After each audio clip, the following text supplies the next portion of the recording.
Hi students, you are welcome in Literature Simply, simple way to learn literature and language. Dear students, many of you asked me to make videos on multiple choice questions, and students, here I brought to you a series on multiple choice questions. In this first video, we are going to cover multiple choice questions on classical critics, and this will be the part first. In the next part we will continue classical critics.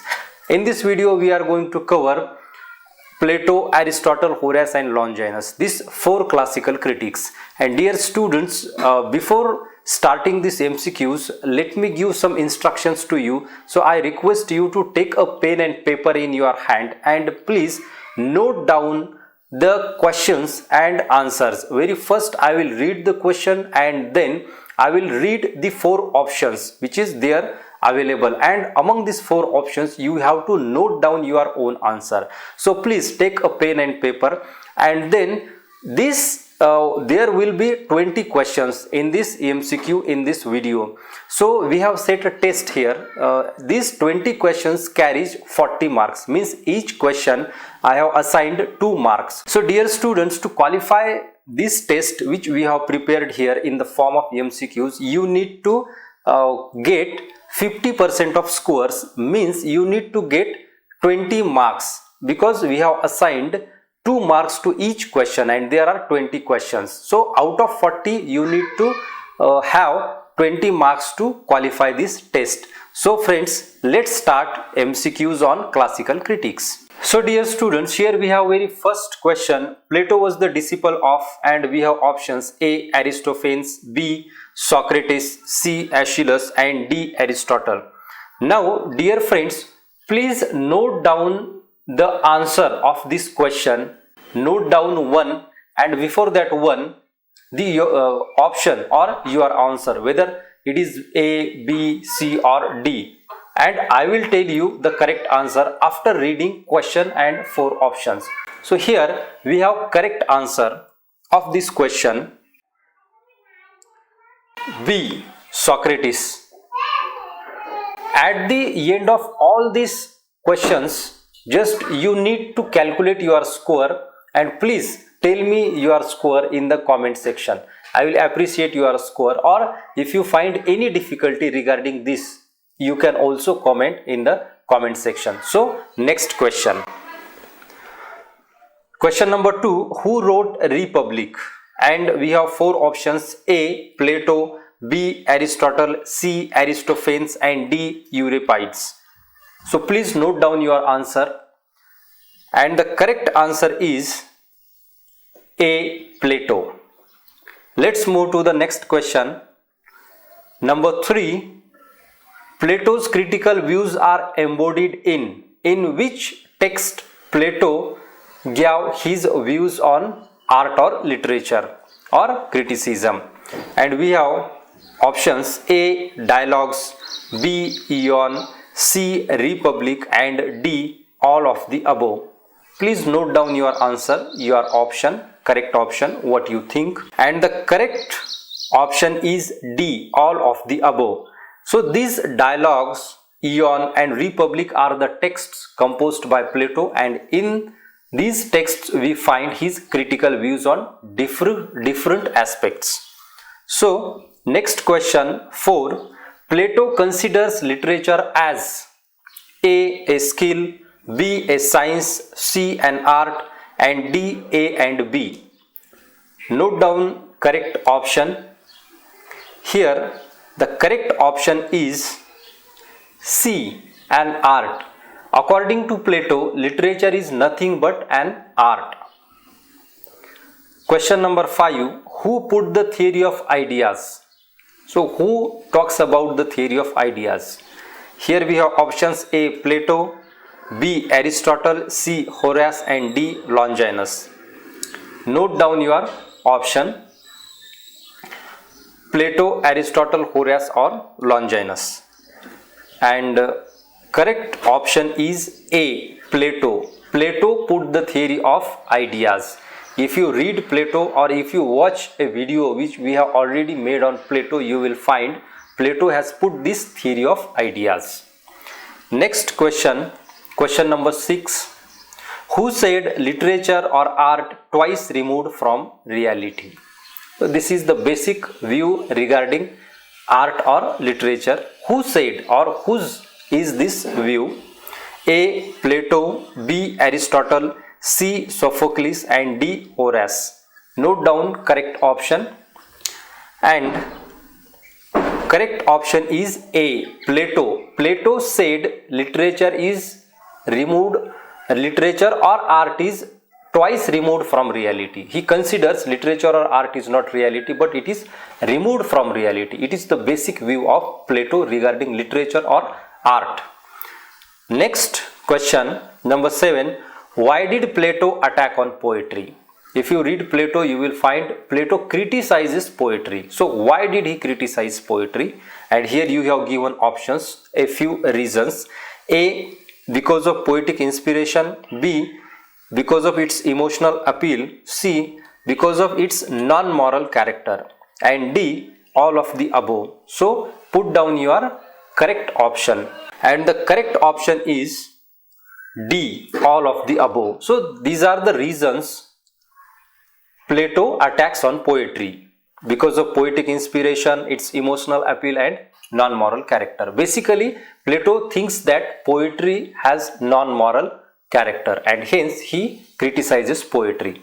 Next question, number 8. According to Plato, first essential of a good speech is. Now, this question is regarding the style. So, Plato also talks about style, and here we have his opinion. First essential of a good speech is.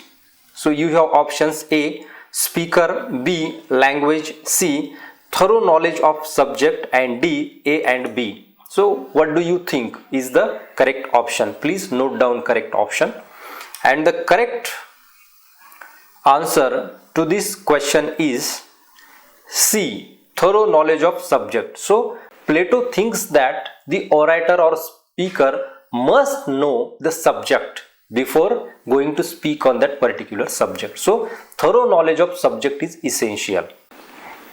Next, number 9. Drama appeals to. So this is also Plato's views, and drama appeals to dash. A. Baser instinct, B. Characters, C. Human virtues, and D. Audience. So please note down correct option for this question. This is also the view of Plato. Plato thinks that drama basically appeals to A. Baser instincts, B. Characters, C. Human virtues, and D. Audience. And correct option is A. Baser instinct. Next question, number 10. The author of Poetics and Rhetoric is. Who composed these two works, Poetics and Rhetoric? A. Plato, B. Aristotle, C. Longinus, and D. Horace. Correct option is B. Aristotle. Aristotle composed Poetics and Rhetoric. So dear students, let's move to the next question. Next question is 11. How many chapters are there in Poetics? This is also an important question. So you can think about the chapters which are there in the Poetics. A. 24, B. 25, C. 27, and D. 26. How many chapters are there? Put down your correct option, and here we have correct option 26. There are 26 chapters in Poetics, the very treatise composed by Aristotle, who talks about drama, poetry, and different genres of literature in this particular Poetics. Next question 12. Poetics, originally a treatise of. How many pages are there in Poetics? Options: A. 50 pages, B. 52 pages, C. 54 pages, and D. 55 pages. Please note down correct option. And correct option is there are 50 pages in the Poetics. So option number A. There are 50 pages in the Poetics. Next question, question number 13. The poet imitates the objects dash. A. Things as they were or are. B. Things said or thought to be. C. Things ought to be. And D. All of the above. Once again, I repeat the question. The poet imitates the objects dash.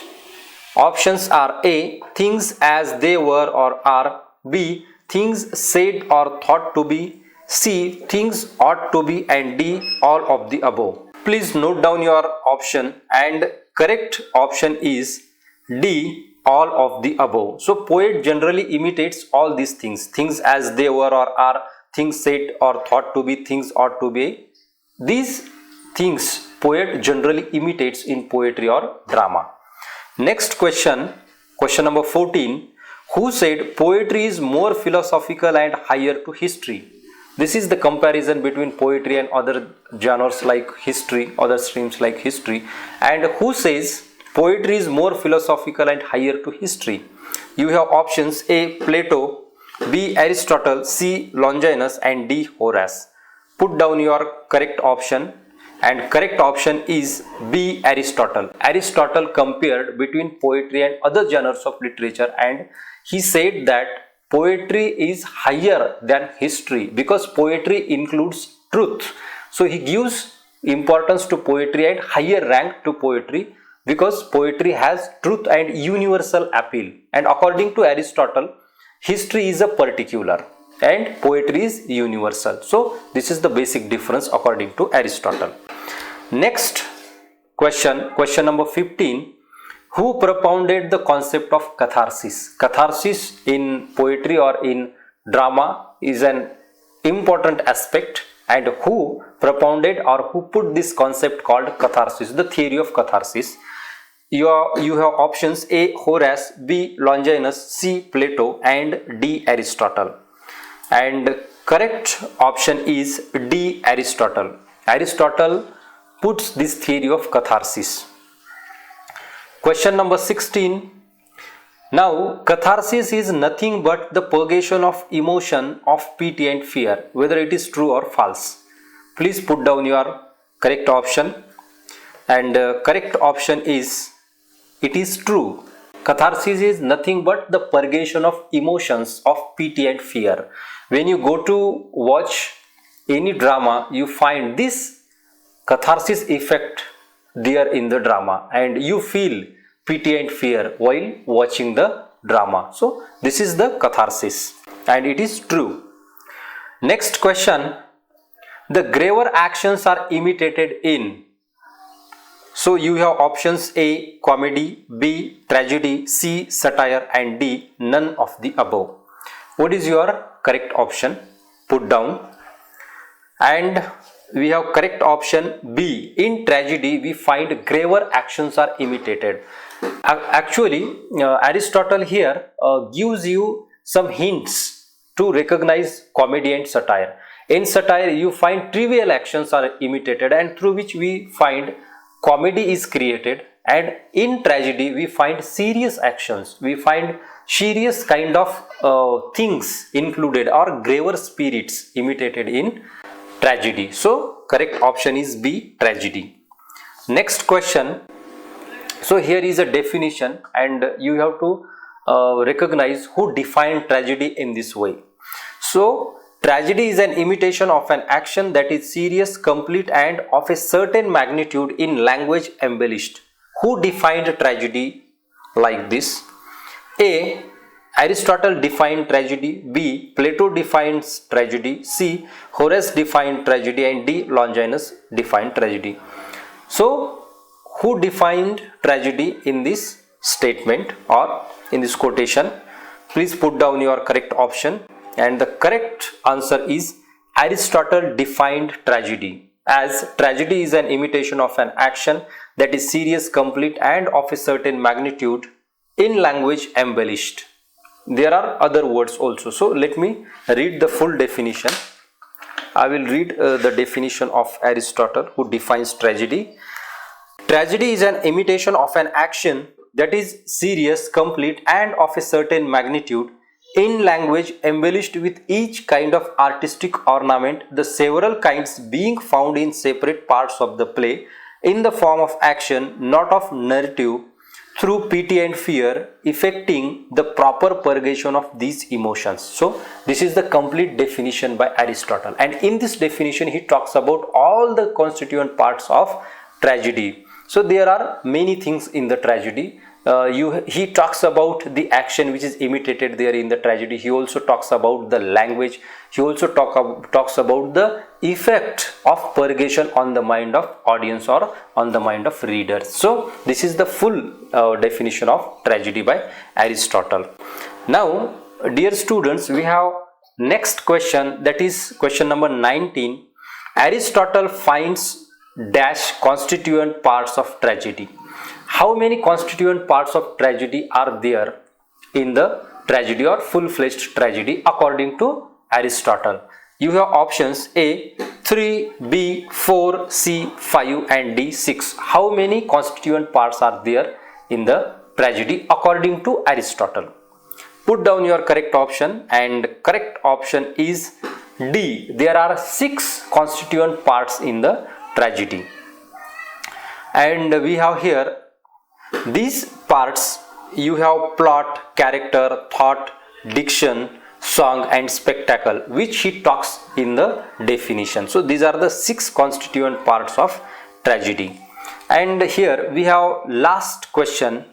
Plot, character and thought are the dash. A. Objects of imitation. B. Medium of imitation. C. Manner of imitation. And D. A and C. Now, what is the correct answer? I will repeat the question. Plot, character and thought are the options. A. Objects of imitation. B. Medium of imitation. C. Manner of imitation. And D. B and C. So please note down correct option.